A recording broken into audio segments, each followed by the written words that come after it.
안녕하세요. 저는 네이버 웹툰에서 안드로이드 앱을 개발하고 있는 안성용이라고 합니다. 여러분들의 말이 들렸으면 좋겠지만 지금 채팅도 보이지 않는 상황이라서요. 이제 질문 같은 거는 끝나고 따로 이제 그 오른쪽 위에 트랙 2의 위쪽 부분에 가면은 섬이 있거든요. 그쪽에 와서 이제 질문해 주시면은 답변을 드리도록 하겠습니다.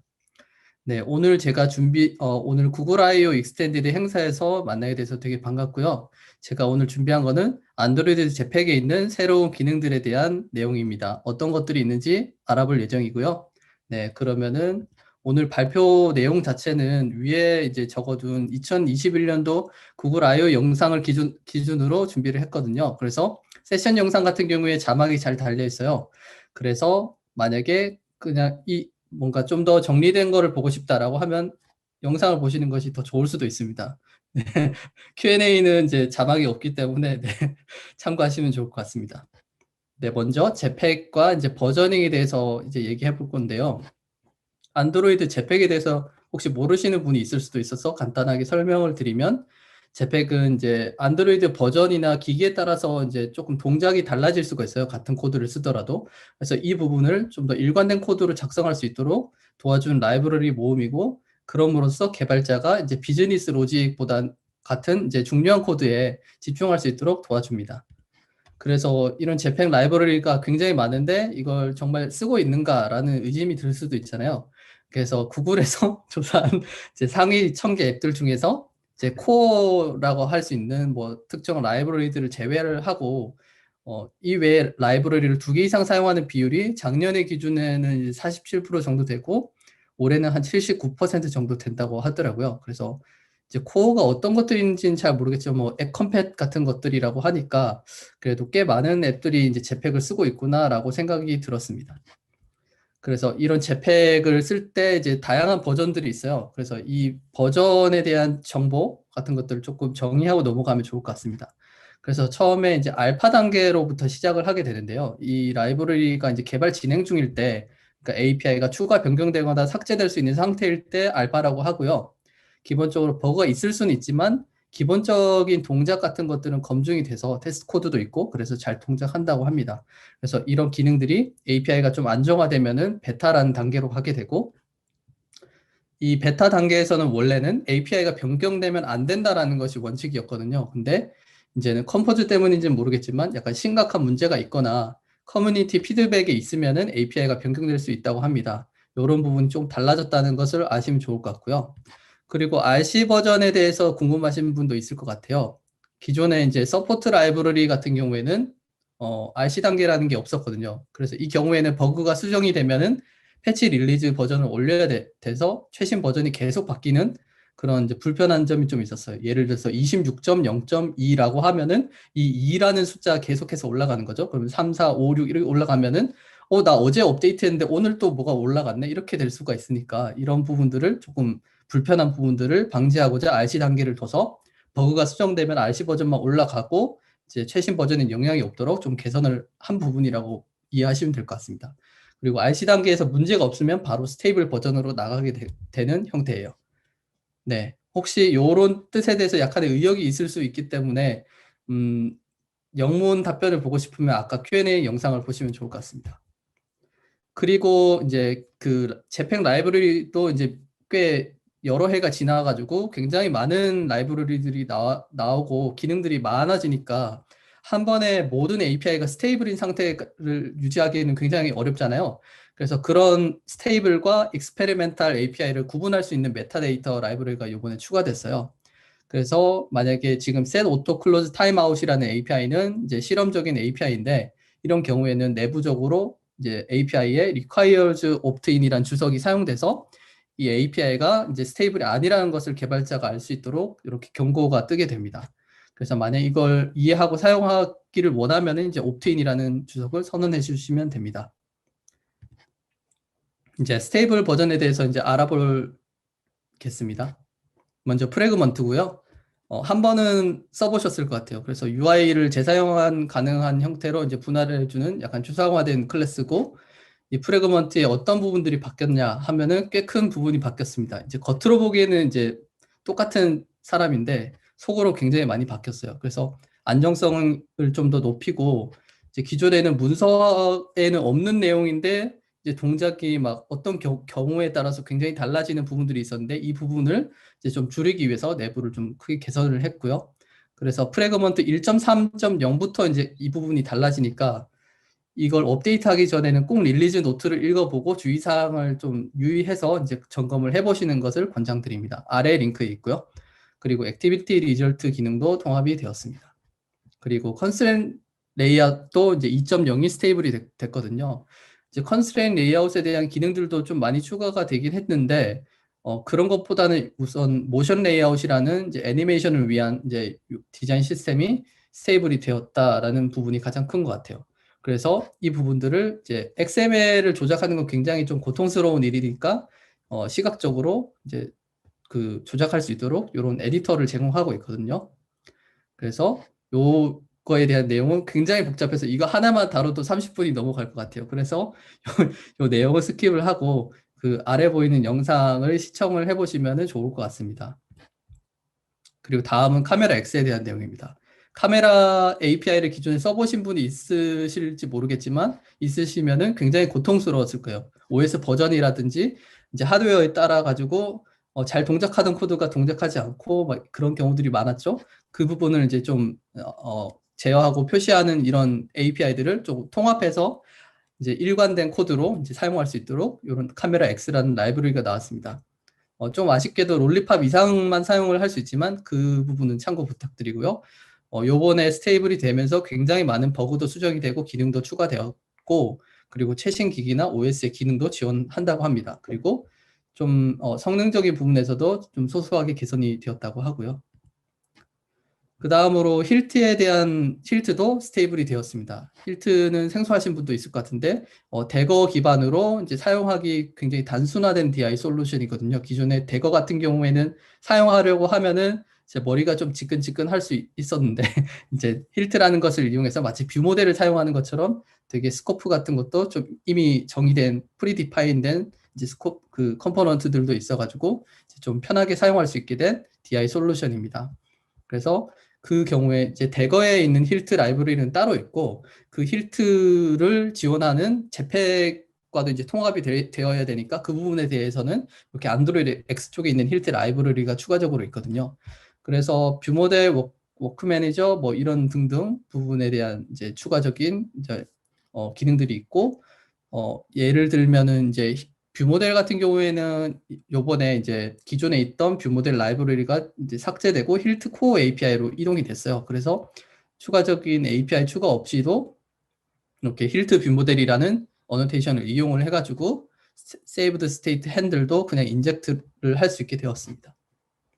그리고 워크 매니저를 쓰시는 경우에는 이제 어시스티드 인젝트도 대거에 추가가 돼가지고 그걸 이용해가지고 이렇게 주입되는 방식으로 개선이 되었고요.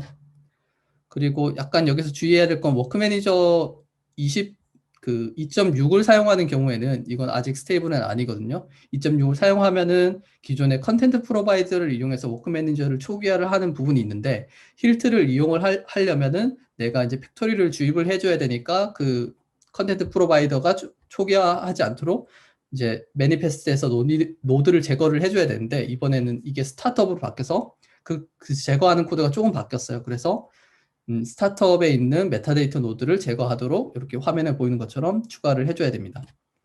그리고 테스트하는 부분에 대해서도 소소한 개선이 있었는데 기존에 테스트에서 이제 모듈을 뭐 교체한다거나 하려고 하면 굉장히 많은 코드들이 더 필요했는데 테스트 인스톨 인이라는 주석이 생겨서 좀 더 간편하게 변경할 수 있게 됐습니다. 네, 만약 대거 힐트에 대해서 관심 있으면은 검색을 해서 힐트에 대한 정보를 좀 더 찾아보시면 좋을 것 같습니다.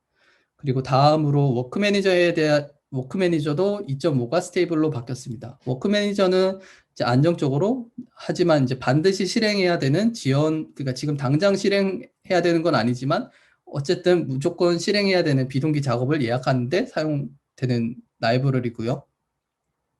2.5 버전부터는 멀티 프로세스 앱을 지원을 합니다. 그래서 여러 프로세스에서 요청을 했을 때 내가 지정한 디폴트 프로세서에서 이제 스케줄링을 하도록 이제 지원이 됐고요. 그리고 2.7 버전부터는 포그라운드에 대한 이제 안드로이드 S에서 포그라운드 제한이 좀 더 추가되었거든요. 그래서 이 부분에 대한 지원이 추가되었습니다.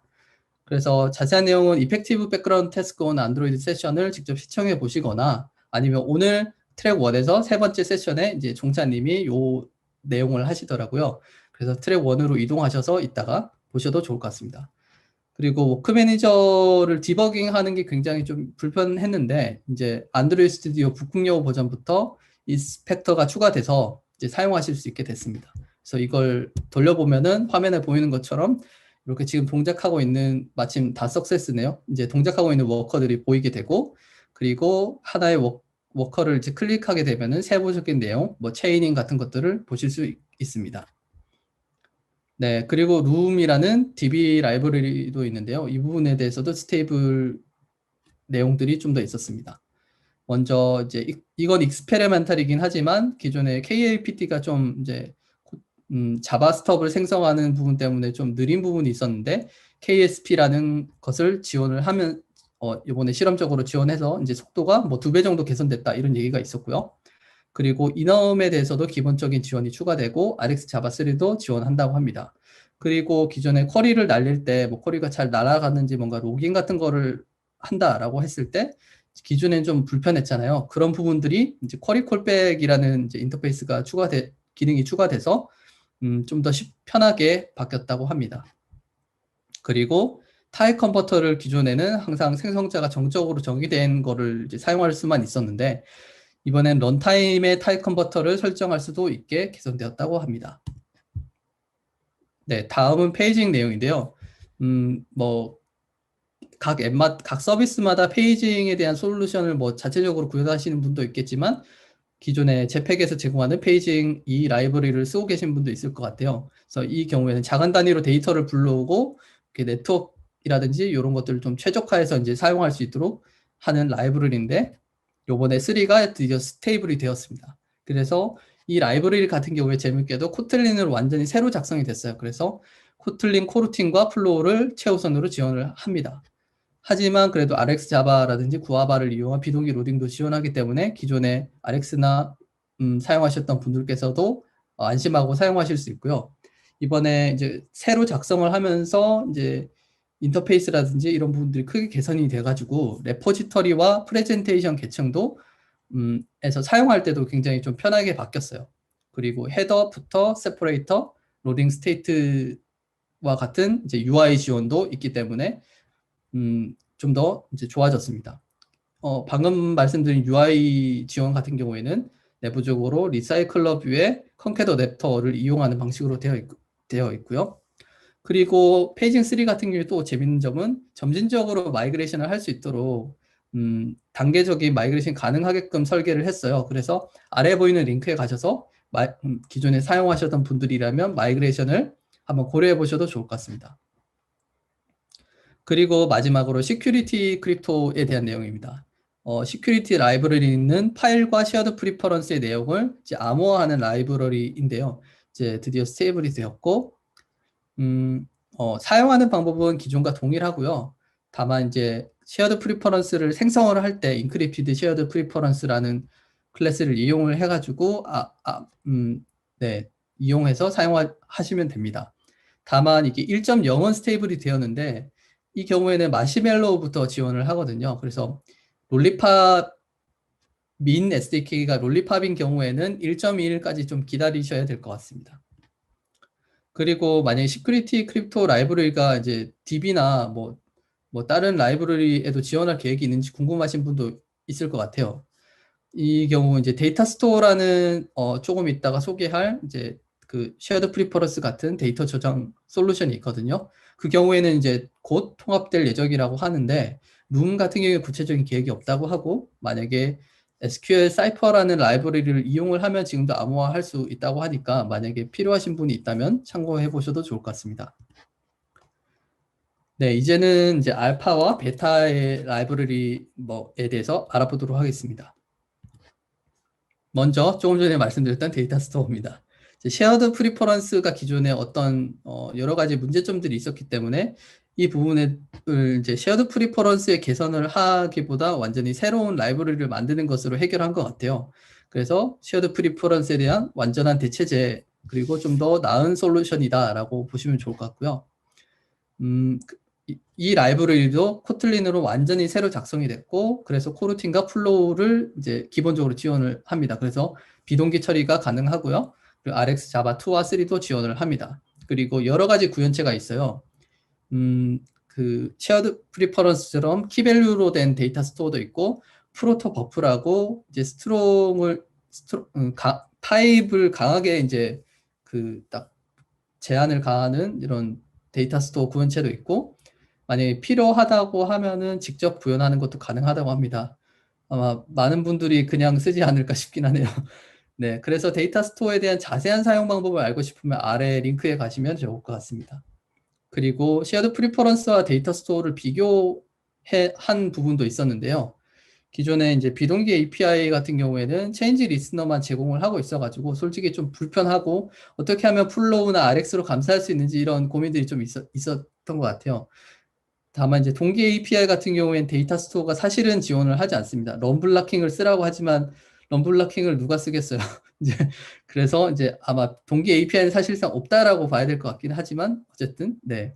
다만 이제 쉐어드 프리퍼런스 같은 경우에 이제 그 UI 스레드에서 호출을 할 수는 있는데 그때 이제 안전하다고 하기는 좀 어렵잖아요. 데이터 스토어는 무조건 이제 비동기 API, 뭐 코루틴 같은 거를 써야만 하니까 이제 안전하다고 볼 수 있을 것 같고, 그리고 이제 그 프리퍼런스에 집어넣다가 오류가 발생했을 때 캐치할 수 있는 방법이 딱히 없었는데 데이터 스토어는 그 요런 것도 핸들링 가능하게 API가 되어 있습니다. 그리고 데이터에 대한 마이그레이션 처리가 필요한 경우에도 데이터 스토어는 지원을 하고 있고요. 그래서 만약에 흥미가 생긴다 해서 쉐어드 프리퍼런스에서 데이터 스토어로 전환하고 싶으신 분은 쉐어드 프리퍼런스 마이그레이션이라는 클래스가 제공되고 있기 때문에 이걸 이용해서 손쉽게 마이그레이션 하실 수 있습니다. 그리고 아래에 보이는 링크에 코드랩도 있기 때문에 한번 체험해 보셔도 좋을 것 같습니다. 다음으로 내비게이션에 대한 내용도 좀 재밌는 게 있었어요. 이제 드디어 다중 백스택을 지원을 합니다.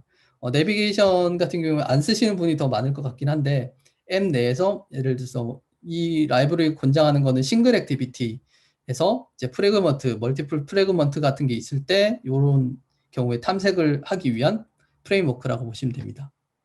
그래서 2.4.0 굉장히 버전이 높죠. 하지만 많이 안 쓴다는 게 놀랍긴 하지만 네, 다중 백스택 기능이 포함되어 있고 여기서 이제 내비게이션 프래그먼트에 대해서 조금 얘기를 할 건데요. 프래그먼트 1.4.0에 추가된 API를 이용하는 거기 때문에 사실은 프래그먼트를 이용하고 계신 분들께서는 세이브 백스택, 리스토어 백스택이라는 API를 이용해서 이미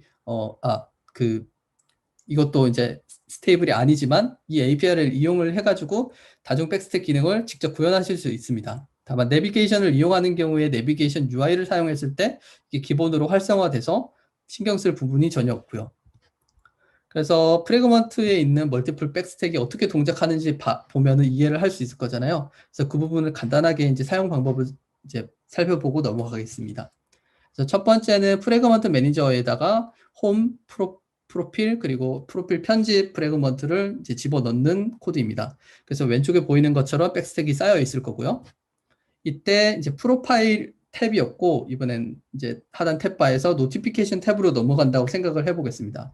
그러면 프로파일까지 이제 백스택에 집어넣고 노티피케이션 프래그먼트를 이제 집어넣게 됩니다. 그러면 왼쪽에 보이는 것처럼 백스택에는 홈, 그 위에 노티피케이션만 있고 그리고 왼쪽에 보이는 saved state에는 프로필이라는 이름으로 프로필 프래그먼트 스택이 저장이 되게 됩니다.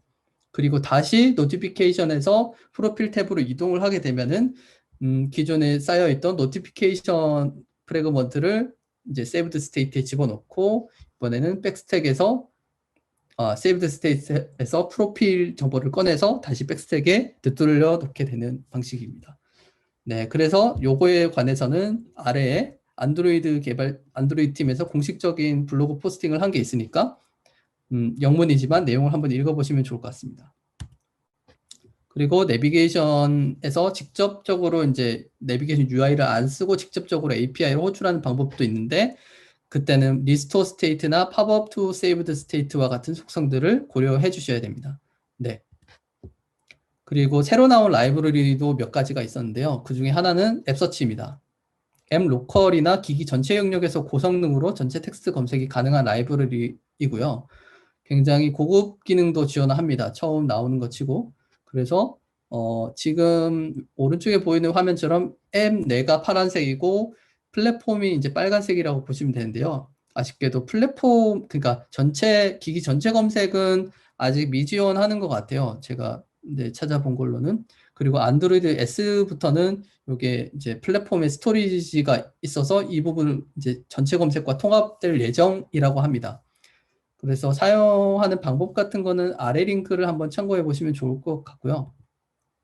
이게 내부적으로 이제 고성능이라는 단어를 계속해서 이제 노출을 하길래 이게 어떻게 고성능이지라는 궁금증이 들어서 살펴보니까 아이싱 서치라는 이제 C++로 작성된 이제 라이브러리를 사용하고 있더라고요. 그래서 궁금하신 분은 요 라이브러리를 살펴보셔도 좋을 것 같습니다. 그리고 매크로 벤치마크라고 기존에 벤치마크 라이브러리가 있었는데 기존 벤치마크는 내 코드에 대해서 CPU 타임이 얼마나 되는지 측정해서 성능을 비교를 했었는데 이 매크로 벤치마크 같은 경우에는 앱의 스타트업과 이제 젠크를 측정할 수 있는 방법을 제공하고 있고 요거는 도구가 반드시 필요하기 때문에 북극 여우 버전부터 지원을 하고 있습니다. 이런 스타트업이라든지 젠크를 측정하는 게 굉장히 어려운 거는 기존에 제공되는 게 아무것도 없었고, 근데 그래서 이제 안정적으로 측정할 방법이 없었기 때문에 기존의 로컬에서 내가 코드를 수정을 한 다음에 내가 개선했어 라고 증명하기까지는 실제로 배포돼 가지고 파이어베이스 뭐 리모트 모니터링 뭐 이런 기능들을 이용해서야만 이제 측정을 할 수 있었기 때문에 굉장히 오래 걸렸죠. 그래서 이런 매크로 배치마크는 앱이 나간 후가 아닌 나가기 전에 사전에 이제 회기로 테스트를 할 수 있는 방법을 제공하려고 만들어졌다고 합니다. 그래서 사용하는 방법은 굉장히 간단하죠. 기존의 벤치마크랑 거의 동일하고요. 매크로 벤치마크 룰을 생성한 다음에 그 벤치마크 룰을 이용해서 반복적으로 측정을 하게 됩니다. 그래서 스타트업과 이제 프레임 타이밍 매트릭이라는 걸 이용해서 스타트업과 젠크를 측정할 수 있게 준비되어 있고요. 여러 가지 모드들이 준비되어 있기 때문에 곳은 이제 아래 보이는 링크에 있는 샘플을 한번 돌려보시면 좀 더 이해가 빠를 것 같습니다. 화면에 보이는 코드는 단순히 홈 버튼을 누른 다음에 액티비티를 다시 실행하는 그런 방법입니다. 그래서 이걸 실행을 하게 되면은 이제 실행 결과에 이제 최소 최대 평균 값을 확인할 수 있고요. 각각의 링크가 걸려 있어서 링크를 클릭하면은 시스트레이스 정보를 볼 수가 있습니다. 이것도 스튜디오 내에 프로파일러로 이동하는 거고요. 그래서 매크로 벤치마크에 대해서도 또 세션 영상이 있었습니다. 한글 자막이 제공되니까 관심 있으신 분은 이걸 살펴보시면 좋을 것 같습니다. 그리고 구글 쇼컷이라는 라이브러리도 추가가 되었는데요. 이제 구글 어시스턴트라든지 뭐 다른 구글 제품에 동적으로 바로가기를 추가하는 방법을 제공한다고 합니다. 그래서 기존에 저 같은 경우에 바로가기를 추가해 본 적이 없어가지고 직접 테스트를 해볼 수는 없었고요. 샘플 코드도 따로 제공되는 게 없었습니다. 그래서 아래 링크 가셔서 요거에 관련된 내용을 좀 더 찾아보시고 요 관심 있으신 분은 직접 한번 테스트를 해보시면 좋을 것 같습니다. 이게 기존에 이제 그 다른 방법들과 조금 다른 거는 쇼컷의 경우에 5개인가 이렇게 제한이 있어요. 근데 그 제한 없이 요청을 할 수 있다라고 조금 가이드를 하고 있더라고요. 그래서 그 부분에 대해서 좀 답답함을 느끼셨던 분이라면 참고해 보시면 좋을 것 같습니다. 그리고 이모지2 라이브러리도 추가가 됐어요. 그래서 앱컴팻 1.4.0 이상을 사용하시게 되면은 앱컴팻 텍스트 뷰 같은 부분에서 기본으로 포함되기 때문에 전혀 신경 쓰시지 않으셔도 될 것 같고요. 만약에 그래서 이제 화면에 보이는 것처럼 이제 XML에서는 그냥 유니코드를 적어주시면 될 것 같고요. 앱컴팻을 만약에 사용을 못한다, 사용하지 않는다 그런 앱의 경우에는 이모지2 뷰라는 라이브러리도 제공이 되고 있기 때문에 이 해당 라이브러리에 있는 이모지 버튼, 그리고 이모지 텍스트 뷰, 이모지 에딧 텍스트를 이용하시면 좋을 것 같습니다. 그리고 마지막으로 스타트업에 대해서도 얘기를 하고 싶은데요. 스타트업은 작년에 이제 새로 추가된 라이브러리로 이제 소개를 드렸었던 것 같은데 앱을 시작을 할 때 구성 요소를 초기화하는 방법을 제공하는 라이브러리입니다. 기존에 이제 컨텐트 프로바이더가 이제 어플리케이션이 초기화되기 이전에 초기화된다는 점을 이용을 해가지고 원래 컨텐트 프로바이더의 목적대로 사용하지 않고 단순히 뭔가 라이브러리의 뭐 특정 컨피그레이션을 초기화하는 방법으로 많이들 많이들 약간 사용하셨을 텐데요. 안드로이드 X, 그러니까 jetpack 라이브러리에도 그런 라이브러리들이 여러 개 있었습니다. 그 대표적으로 워크 매니저와 뭐 라이프 사이클 같은 것들이 있는데요. 네, 그래서 요번에 스타트업이라는 걸로 이용해서 단일화된 컨텐트 프로바이더에서 그 초기화 블록을 수행을 하도록 해서 컨텐트 프로바이더 초기화에 대한 비용을 줄이는 라이브러리입니다.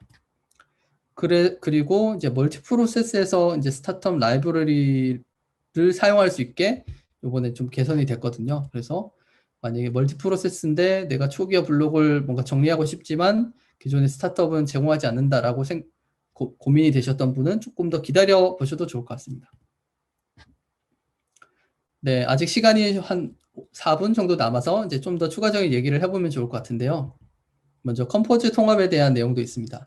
제팩도 굉장히 라이브러리가 많기 때문에 이런 라이브러리들이 제팩 컴포즈와 이제 그 통합될 수 있도록 지원을 하고 있고요. 뭐 힐트, 페이징, 내비게이션, 액티비티, 뷰 모델, 컨스트레인 레이아웃 뭐 이런 것들이 있습니다. 그래서 지금 공교롭게도 트랙 1에서 컴포즈 세션이 진행이 되고 있기 때문에 녹화되는 세션이라고 하니까 이따가 끝나고 관련 내용을 한번 보시거나 화면에 보이는 영상을 보셔도 좋을 것 같습니다. 다행히 둘 다 한글 자막이 제공되고 있습니다. 그리고 제팩 라이브러리는 아니지만 어컴패니스트라고 해가지고 제팩 컴포즈에서 제공을 하기에는 조금 껄끄럽지만 조금 공식적으로 제공이 되어야 될 만한 것들을 제공을 합니다. 예를 들면 글라이드 코일 같은 건 서드파티 라이브러리를 이용을 하는 거니까 그 라이브러리에서 컴포즈를 대응을 해주면 좋겠지만 지금은 대응을 안 해주고 있기 때문에 그래서 이미지 로딩 라이브러리라든지 뭔가 뷰 페이저 같은 부분들 그리고 스와이프 투 리프레시 뭐 이런 기능들을 제공을 하고 있습니다. 그리고 MVC 컴포즈 테마 어댑터라고 해서 기존의 XML 테마를 대부분 사용하실 텐데요. 컴포즈에서는 XML 테마를 사용하지 않고 제팩 컴포즈의 테마를 사용을 해야 됩니다. 그래서 테마가 이원화될 수 있는 문제가 있는데 이런 부분을 XML을 파싱해가지고 제팩 컴포즈 테마로 이제 재사용할 수 있게 해주는 라이브러리도 있으니까 참고하시면 좋을 것 같습니다. 그리고 폼 팩터에 대한 내용도 조금 있었습니다. 예를 들면 폴더블이라든지 태블릿, 뭐 좀 큰 화면을 갖는 기기라든지 혹은 요번에 웨어 OS에 그 삼성 OS와 이제 통합이 된다든지 이런 내용들이 있었는데요. 이 내용까지 다루기에는 너무 많아가지고 화면에 보이는 영상들을 보시거나 오른쪽에 적어둔 링크를 참고하시면 좋을 것 같습니다. 그리고 굉장히 많은 업데이트들이 더 있었기 때문에 평소에 관심 가던 라이브러리가 있었다면 직접 한번 찾아보시는 것을 권해드립니다. 그리고 마지막으로 Q&A에 대한 내용이 조금 더 추가를 해볼까 합니다. 기존에 이제 Q&A 세션에 어떤 내용들이 있었냐면 기존에 제팩에서 조금 궁금한 부분들 하지만 직접 물어볼 수 있는 채널들이 마땅히 없었기 때문에 이런 것들을 이용을 한 것 같아요. 그래서 라이브 데이터가 최근에는 플로우에 대한 그 블로그 포스팅이라든지 내용들이 많이 나왔기 때문에 라이브 데이터는 이제 더 이상 권장되지 않고 디프리케이트 되는 거냐 이런 질문이 있었는데 일단 자바 사용자라든지 조금 처음 이제 안드로이드 접하는 분들을 위해서 조금 단순한 대안으로 제공이 된다라는 얘기가 있었고 그리고 최근에 다만 이제 라이브 데이터와 플로우를 비교하고 둘 간에 이제 마이그레이션 할 수 있는 방법을 담은 이제 블로그 포스팅이 올라왔거든요. 그래서 한번 읽어보고 코틀린 사용자라고 하면은 플로우로 전환하는 것도 고려를 해봐라라고 얘기가 나왔어요. 그래서 아래 보이는 링크에 들어가면은 관련된 포스팅이 있으니까 읽어보시면 좋을 것 같습니다. 그리고 플로우를 지켜보시는 분들이 많은지 언제 스테이블이 될까라는 질문이 있었는데 사실 요거는 이제 질문의 포인트가 좀 잘못된 것 같긴 해요. 왜냐하면 젯브레인과 젯팩 팀은 서로 다른 회사이기 때문에 이제 사실은 젯브레인 팀에 하는 게 맞을 것 같은데 다행히 이 API가 지금은 스테이블 상태고 최근에 코틀린 1.5가 공개돼서 지금 바로 사용할 수가 있거든요. 그래서 물론 버전을 올릴 때 이제 두려움이 있지만 네, 그 부분을 감수할 수 있다면은 지금 바로 이제 그 1.5에서 사용해 보시면 좋을 것 같습니다. 그리고 이제 안드로이드에서 공식적으로 플로우를 사용하는 뭔가 추천되는 방법과 같은 예제 문서도 이제 곧 제공한다고 하니까 기다려 보시면 좋을 것 같고, 이미 관련된 그 문서들이 좀 있어요. 그래서 아래 링크에 가시면은 해당되는 부분들을 보실 수 있습니다. 그리고 시간이 지금 30분이 되었네요. 그래서 그 두 가지 질문이 더 있는데 그렇게 많은 큰 게 관심 가지시지 않을 내용일 것 같아서 제가 발표 자료를 공유 드릴 테니까 한번 읽어보시고 더 내용이 궁금하시면은 직접 영상을 보시면 좋을 것 같습니다. 그리고 마지막으로 젯팩 같은 경우에 이슈가 자잘한 이슈들이 많이 있습니다. 가끔 크리티컬한 것도 있고요. 그래서 이런 젯팩 이슈를 보게 되면은 안드로이드 사이트에 가셔서 여기 크리에이터 뉴 이슈 버튼을 누르시면 해당 컴포넌트에 대한 이슈를 생성할 수가 있거든요.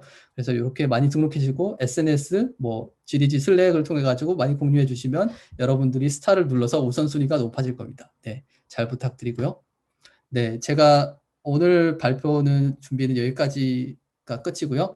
저는 네이버 앱툰에서 안드로이드 앱을 개발하고 있는 안성룡이었습니다. 혹시 저에 대해서 궁금하신 분이 있다고 하면은 이따 Q&A 세션에 오셔서 물어보시거나 화면에 보이는 뭐 폰유 아이디라는 부분에 링크들을 걸어뒀으니까 발표 자료에서 링크를 클릭해 보셔도 좋을 것 같습니다. 그러면은 오늘 평일 저녁인데 바쁜 시간 내주셔서 봐주셔서 감사하다는 말씀드립니다. 그리고 발표 자료에 대해서 깜빡했는데요. 리소스의 마지막 링크에 가면은 발표 자료가 있습니다. 요거는 제가 지금 그 사내 권한을 지금 결제를 통과하지 못해가지고 아직 지금 올리지 못했는데 올리는 대로 GDG 슬랙이나 GDG 뭐 페이스북을 통해서 말씀을 드리도록 하겠습니다. 그러면 발표 드려주셔서 감사합니다. 네.